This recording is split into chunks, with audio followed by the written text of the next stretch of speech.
A continuación, Empresa y Comunicación.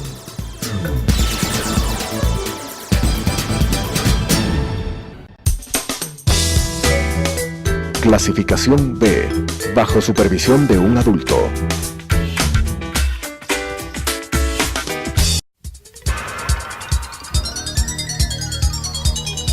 Las opiniones vertidas en este espacio por la producción y dirección del programa son de exclusiva responsabilidad de sus autores y de quienes intervienen en ellos.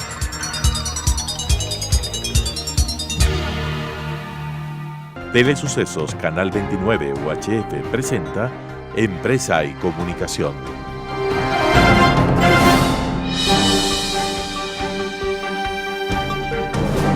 Un segmento de interés para la sociedad que trata temas empresariales, con la conducción de Roberto Manciati. Empresa y Comunicación. Amigos, gusto estar con ustedes como todas las semanas en Empresa y Comunicación, un espacio que trata de difundir la relación entre la empresa, la comunicación, y cuando hablamos de comunicación debemos hablar obviamente de la libertad de expresión y el emprendimiento en los medios de comunicación y su defensa como empresas privadas. En esta ocasión nos acompaña César Ricaurte, quien es director ejecutivo de Fundamedios, conocido durante hace varios años por el hecho de defender los procesos de libertad de expresión, los procesos de periodistas afectados y de medios afectados a nivel nacional y con exposición internacional. César, un gusto que nos acompañes. Muchas bienvenido. Gracias, Roberto, por la invitación. Hemos visto que hace pocos días, con iniciativa tuya, iniciativa de varios sectores, se ha generado el Grupo Democrático para la Reforma a la Ley Orgánica de Comunicación, en siglas LOC-S. ¿Qué es esta agrupación, este cúmulo de personas y de gremios, instituciones que están ahí?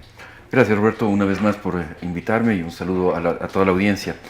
Bien, la idea es generar una plataforma, un grupo de trabajo, un grupo que piense los procesos de reforma a la ley de comunicación de la forma más amplia posible, que aglutine a sectores que podamos dialogar, que podamos incluso discrepar, ¿no es cierto? Pero que se pueda finalmente llevar planteamientos concretos para proceder a la reforma de la ley de comunicación, que yo creo que es una prioridad no solamente para los medios de comunicación o los periodistas, es una prioridad para el país, porque esa ley de comunicación está afectando severamente el estado de los derechos y libertades ciudadanas y el estado, por lo tanto, de la democracia en el Ecuador. La ley tiene que ser reformada este año, yo creo que no podemos pasar del 2018.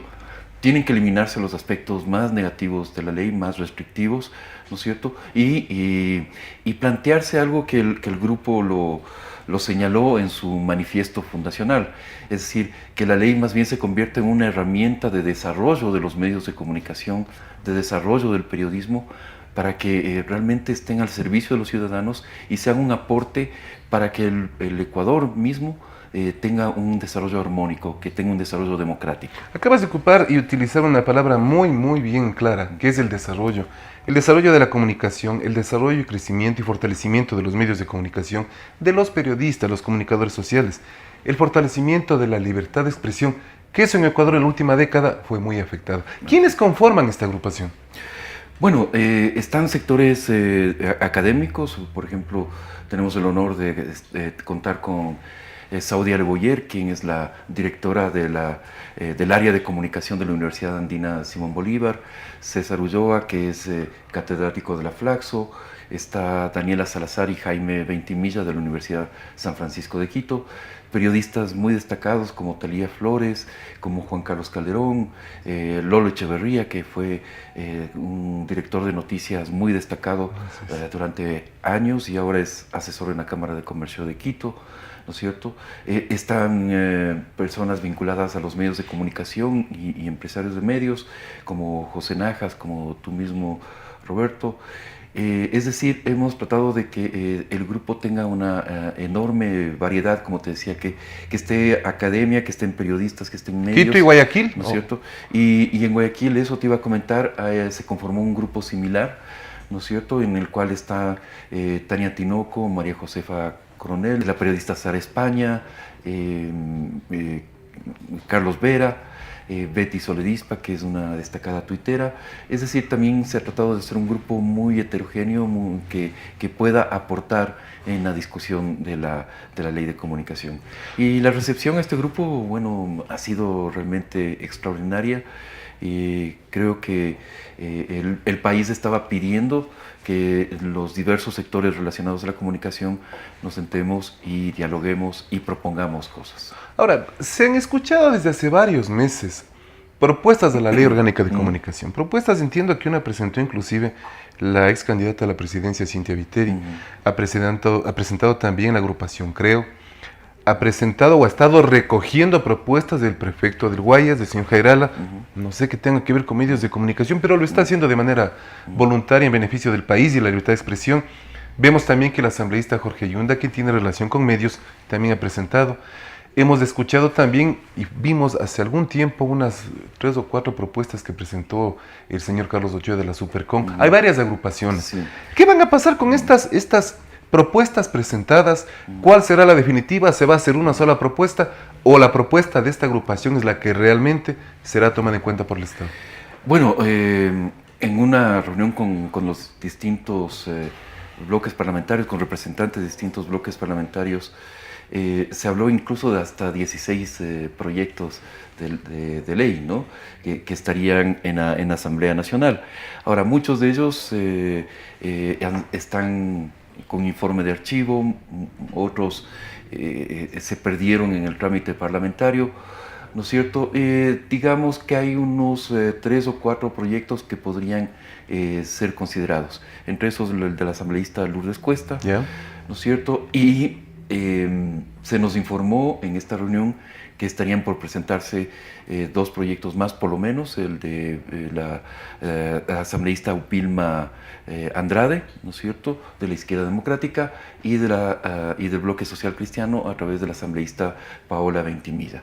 Esos se deberían sumar. Ahora, el asunto es que el grupo como tal, y tú eres testigo, Roberto, ha tratado más bien de ser un canal de diálogo y de canalizar diferentes propuestas. No hemos querido presentar un proyecto ya predeterminado, ¿no es cierto? Y bueno, ya están los artículos así, y este es nuestro proyecto, no, dialoguemos, pongámonos de acuerdo en cuáles son los aspectos principales que tiene que ser reformada la ley. Y yo creo que ahí hay acuerdos realmente en muchos puntos. Finalmente la ley ha sido aplicada 5 años y sabemos cuáles son los puntos críticos, ¿no es cierto? Yo te puedo mencionar, por ejemplo, los artículos que definen el ámbito de la ley son problemáticos. Estamos hablando de los primeros 5 artículos de la ley, ¿no es cierto?, donde ya aparece todo este tema del servicio público de comunicación. Ahí hay que trabajar. Luego tienes las normas deontológicas, que está incluso contra los estándares internacionales. Son muy claros los estándares al decirte que el Estado no puede imponer una ética a los medios de comunicación. Y las contradicciones que se presentan. Pues, ¿no? Exactamente, porque ahí, por ejemplo, se define que los propietarios de los medios tienen el deber de censurar prácticamente, de revisar todo lo que sale en su medio y de escoger qué es lo que sale y qué no. Sí. Y después te ponen otro artículo, que es el de la censura, la prohibición de la censura, en la cual en cambio le castigan por hacer eso. Pero está en ese mismo artículo de la censura, de la prohibición de censura, la censura por omisión, es decir, que es en realidad una censura por imposición de contenidos. El Estado te dice qué es de interés público y qué no es de interés público, y qué deben cubrir los medios y qué no deben cubrir. ¿Se entendería entonces que la propuesta de la agrupación, del Grupo Democrático para las Reformas de la LOC, es una reforma a la Ley Orgánica de Comunicación, más no una eliminación y volver a trabajar? Nosotros hemos hablado en el manifiesto de una nueva ley de comunicación. Perfecto. En el sentido de una reforma profunda y radical de la ley de comunicación. La ley de comunicación, Roberto, se elaboró en el periodo anterior, en el régimen de Rafael Correa, bajo el criterio de castigar, de disciplinar a los medios de comunicación. Eso fue el principal objetivo. Y los altos jerarcas del gobierno de entonces te lo decían claramente. de una forma incluso transparente. Lo que nos interesa es limitar los excesos, lo que ellos llamaban los excesos de los medios, ¿no es cierto? Castigar, disciplinar. De ahí salió la prensa corrupta, ¿no? Exactamente. Sí. Entonces, con esa visión para construir una ley no podemos llegar a ningún lado. Tenemos que cambiar el sentido de la ley y, como digo, más bien que la ley de comunicación se convierta en una herramienta para el desarrollo de los medios de comunicación. Y estamos hablando en un sentido democrático, Roberto, es decir, reconociendo que hay medios comunitarios, que hay medios privados, que hay medios públicos, que hay aspectos que en cada uno de esos sectores hay que desarrollar. Por ejemplo, creemos que es conveniente el que exista una ley de medios públicos, ¿no es cierto? Que se saque todo ese... Saldría de la ley de comunicación esa parte. Exactamente, porque finalmente los medios públicos tienen una naturaleza radicalmente distinta que los medios privados. Los medios públicos deben rendir en primer lugar cuentas al público, ¿no es cierto? Tienen que someterse al control de los ciudadanos. Porque no son gubernamentales ni presidenciales, son públicos, de la sociedad en general. Y ahí es importante también resaltar lo que hace pocos días decía el actual secretario de Comunicación, Andrés Michelena, cuando él impulsaba el detalle de que se debe generar una ley de medios públicos y por ende una reforma a la Ley Orgánica de Comunicación. Eso da entonces la tranquilidad que sería una de las propuestas del actual régimen en acelerar el proceso. Así es. Y te menciono que hemos tenido ya diálogos muy fluidos tanto con las autoridades del Corticón, que han sido encargadas por la Presidencia de la República en elaborar un proyecto de ley que salga del Ejecutivo. Se ha tenido diálogos muy, muy fructíferos. Nos hemos reunido ya también con el nuevo secretario de Comunicación, Andrés Michelena, y él nos ha dicho que el presidente tiene la voluntad de sacar las reformas a la ley de comunicación este año. Hemos hablado de un plazo de entre 6 meses como máximo, como un promedio, pero que es un proceso que desde el gobierno sí están interesados en llevar adelante. Para conocimiento de quienes nos ven todas las semanas, en este caso, la reforma a la Ley Orgánica de Comunicación será a través de una decisión de la Presidencia, trabajo de la Asamblea, consulta popular. ¿Cómo más o menos será el proceso ahí? El proceso debe ser que desde el Ejecutivo se mande un proyecto de ley a la Asamblea Nacional, en la Asamblea Nacional se lo califique, ¿no es cierto?, y pase a la comisión respectiva. Ahí seguramente habrá que tomar una decisión dentro de la misma Asamblea, que será si se conforma una comisión ocasional, ¿no es cierto?, para que trate los proyectos de reforma a la Ley de Comunicación, o se pasa a la Comisión de Derechos Colectivos, como están ahora los otros proyectos, ¿no? Pero finalmente lo que va a pasar es que todos los proyectos que se han presentado, incluyendo el del Ejecutivo, van a tener un solo informe, ¿no es cierto? Se unirán en un solo informe que saldrá de la comisión. Y como te digo, Roberto, creo que hay coincidencias en realidad en la mayoría de temas críticos. Habrá discrepancias en otros, Normal. ¿no es cierto? Hay temas complejos que hay que conversarlos más, como por ejemplo todo el tema de incentivo a las industrias culturales que se incluyó en la Ley de Comunicación. Estoy hablando del 1x1 y de los porcentajes de publicidad nacional. Eso yo creo que hay que discutirlo a fondo. El 1x1 no ha funcionado, eso lo reconocen los mismos artistas. Está aprobado. ¿No es cierto? Y entonces debería ser eliminado y más bien diseñar mecanismos para que se impulse decididamente la industria musical y la industria cultural en el país, que es muy importante. O sea, en esta reunión que teníamos, Roberto, con parlamentarios, se hablaba de que el 3% del PIB, por ejemplo, en Colombia son ingresos de las industrias culturales. Son $6.000 millones que produce al año. En el Ecuador no ha habido este desarrollo, pero yo creo que justamente es la oportunidad para que se reenfoque y en lugar de castigar a los medios de comunicación, de obligarlos, ¿no es cierto?, a promocionar la industria nacional, el Estado asuma el papel que le corresponde, que es incentivar el desarrollo de las industrias. Es que tú acabas de utilizar una palabra importante, castigar. Los medios de comunicación, sea radio, televisión o prensa escrita, al momento enfrentan muchos conflictos con tecnología externa e interna. El Internet, los sistemas de televisión por cable, los sistemas, el famoso Netflix, sin hacer publicidad obviamente a nadie. En el caso de la radiodifusión, los radios de los vehículos ya te vienen con el flash memory para que tú pongas las canciones que a ti te gustan. Claro.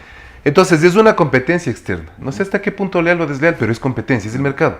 Así es. Pero más de eso, lo que tú mencionas, internamente, una ley orgánica de comunicación que sea sancionatoria, que no te permita crecer, que te limite la posibilidad de que tú tengas solo 15 minutos para publicidad y si te pasaste el minuto 16, 17 o 20 de publicidad, te castigan a la eficiencia empresarial y viene la sanción inmediatamente. Entonces son aspectos que no tienen ni pies ni cabeza, como se acaba de mencionar. No, y ha sido absolutamente nefasto para el país, Roberto. O sea, esto va más allá de ciertas empresas de comunicación o de los grandes emporios mediáticos, como les llamaban el expresidente Correa y sus adláteres, ¿no? Porque tenemos que considerar una cosa, la comunicación es globalizada, ¿no es cierto? Y ha tenido un salto tecnológico brutal en las últimas décadas y en los últimos 10 años. Mientras los medios ecuatorianos estaban siendo acosados, ¿no es cierto?, por todos los frentes, porque también hubo acoso económico, ¿no es cierto? Recordemos que se impidió por ley las nuevas inversiones en los medios de comunicación al impedir que empresarios de cualquier actividad económica pudieran ser accionistas de los medios de comunicación. Entonces, ¿eso qué produjo? Produjo que los medios ecuatorianos en este momento, que habían sido muchas veces pioneros en la adopción de tecnologías en décadas pasadas en América Latina, en este momento estén muy atrasados frente a los desarrollos que se producen con nuestros vecinos. Si uno ve el tamaño de los medios de comunicación en el Perú, en Colombia, no se diga en Argentina o en Chile, los medios ecuatorianos actualmente aparecen absolutamente desdibujados, totalmente pequeños, ¿no? Frente al desarrollo que han tenido esos medios de comunicación. Empresarialmente dicho, de lo que antes, años atrás, la radio y la televisión era una empresa productiva. Hoy pasó a la condición de microempresa, una microempresa en economía de subsistencia. Y a eso se menciona también en la Ley Orgánica de Comunicación. Claro, sin profundizar, sino cómo topar los temas, el famoso 33, 33, 34, en cuanto a la repartición de frecuencias. Hemos visto que eso es inalcanzable. El tema de la publicidad de bebidas alcohólicas y cigarrillos. Está bien que nuestra niñez no vea en la pantalla eso. Pero en los equipos de fútbol, ¿qué vemos? Y en las transmisiones de fútbol, ¿qué vemos durante los 90 minutos en las vallas publicitarias? Claro. Entonces, quitan a unos... No es equitativo. Se legisló con absoluta discrecionalidad, no con dedicatoria, para tratar de hacer daño a ciertas empresas, pero al final del día, como digo, se hizo daño al país. Ahora, tú topas un tema que es realmente complejo, que es el tema de la repartición de frecuencias, ¿no es cierto? Ahí, evidentemente, la rigidez con la que se legisló en la Ley de Comunicación, cortando el pastel de las frecuencias rígidamente, ¿no es cierto?, es antitécnico, o sea, eso no existe en ninguna parte del mundo.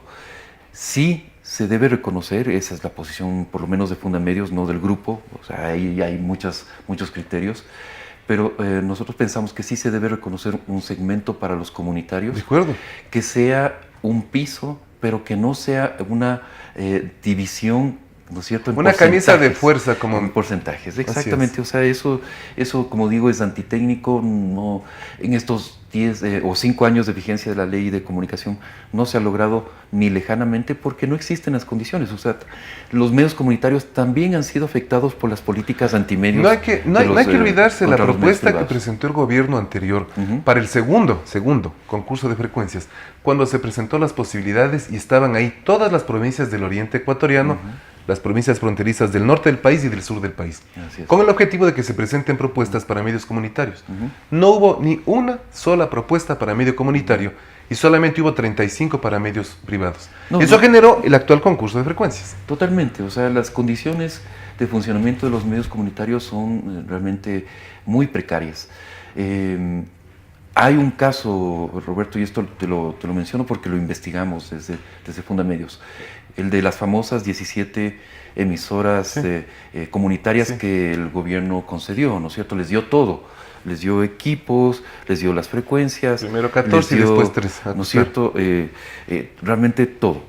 ¿Qué pasó unos pocos años después? Nosotros recorrimos esas emisoras de radio hace 2 o 3 años, 2015, en el 2015 exactamente, e hicimos un mapeo de lo que había pasado. Muchas radios de esas estaban ya fuera del aire. Así es. Unas funcionaban unas poquitas horas y las demás estaban dependiendo de las órdenes del gobernador o del jefe político del cantón, que les pagaba una cantidad, ¿no es cierto?, para que pasaran todas las piezas de información que mandaban desde la SECON en Quito y obviamente las noticias que generaba la gobernación. Y un tema Entonces, muy eso no es una radio importante comunitaria. es cuando se hizo esas radios comunitarias, cuando se generó esa posibilidad, cuando se entregó equipos. ¿Son los mismos equipos los que están funcionando ahora o son otros equipos? Son detalles que quienes hemos estado en medios de comunicación conocemos Sí. a profundidad, ¿no? Sí. No, o sea, de hecho, en este recorrido que te digo que hicimos, recibimos información de que muchas radios habían vendido los equipos originales, ¿no es cierto? Y estaban funcionando con equipos usados y de mucha menor capacidad. Otros, definitivamente, como te digo, radios que habían dejado ya de funcionar, habían vendido, la comunidad había vendido esos equipos, ¿no es cierto? Entonces, ¿qué nos quiere decir esto, más allá de los casos anecdóticos de estas emisoras de radio? Que si no hay una política del Estado clara de incentivo a las radios comunitarias y darle el sustento, ¿no es cierto?, la capacidad de sustentarse, eso realmente está destinado al fracaso. ¿No es cierto? No pueden funcionar de una forma coherente. Y si no se crean las condiciones generales para que todo el sector, radio y televisión, pueda crecer y pueda desarrollarse armónicamente, como digo, las radios comunitarias igual van a sufrir las consecuencias de todo esto. Entonces, aquí no hay una lucha de clases o como se intentó desde el gobierno anterior, plantear que las comunitarias por acá, que son versus las radios peluconas, que son las privadas, ¿no es cierto? Los privados versus los comunitarios, lo cual es absurdo, porque los comunitarios al final también son privados. Así es. O sea, es simplemente la diferencia que estos no tienen afán de lucro y las empresas privadas tienen un legítimo derecho de lucrar y de, digamos, vivir de ese negocio, ¿no? Como tema final, mi estimado César, cuando se menciona el término Supercom, ¿qué se viene a la cabeza? ¿Qué se debe hacer? ¿Qué es lo que esta agrupación nueva, muy propositiva, ha pensado sobre esta institución, este membrete? Bueno, hay un acuerdo, creo que nacional, sobre la posible eliminación de la Supercom. O sea, una de las reformas de la ley sería transformar la institucionalidad que creó la ley de comunicación, eliminando la Supercom.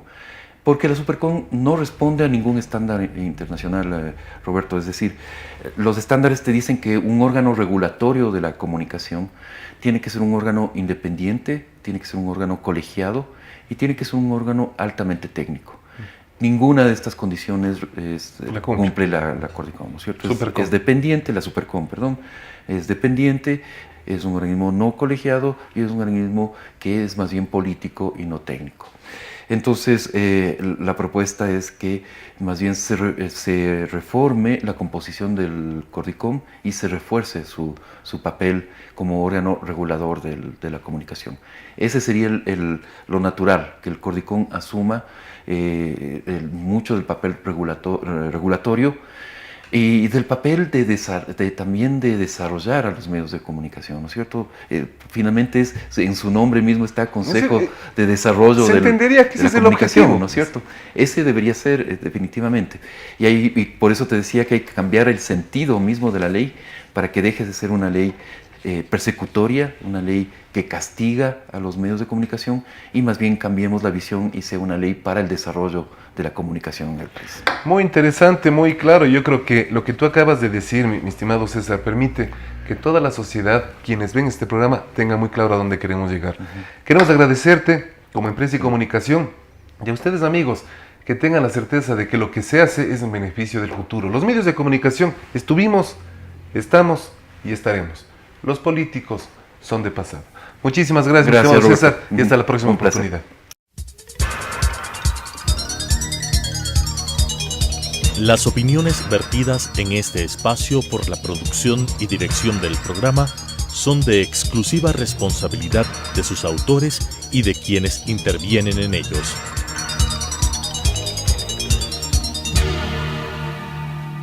Telesucesos Canal 29 UHF presentó Empresa y Comunicación.